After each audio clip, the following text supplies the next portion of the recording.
రమదాను మాసంలో మీరు అడుగు పెట్టక ముందే మీ హృదయాలలో ఉన్నటువంటి బహుదైవారాధనను తుడిచేసి మీరు అడుగు పెట్టండి. రమదాను మాసం రాకముందే మీ హృదయాన్ని శుద్ధి చేసుకోండి, మిమ్మల్ని మీరు పవిత్రం చేసుకోండి.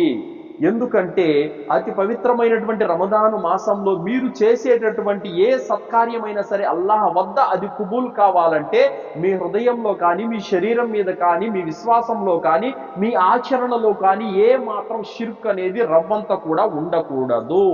ఒక వ్యక్తి ఔలియాల పైన భక్తిని తన హృదయంలో పెట్టుకొని నమాజు చేయటం వల్ల ఎలాంటి లాభము లేదు.